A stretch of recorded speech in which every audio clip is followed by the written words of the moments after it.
Okay, the students are making an experiment of a landform formation. They are pouring water to create two landforms.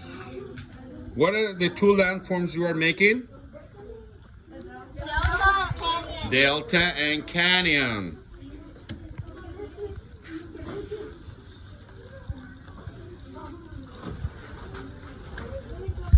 Delta and canyon. They are pouring water.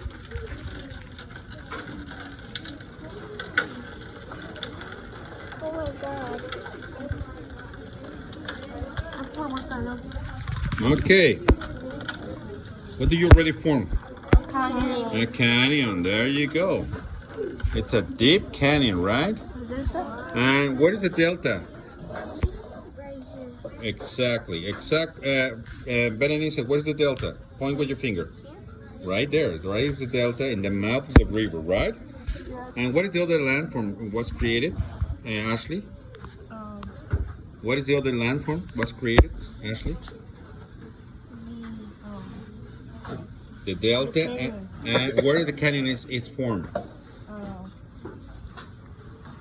Point with your finger where the canyon was formed. There you go. That's a canyon. Thank you.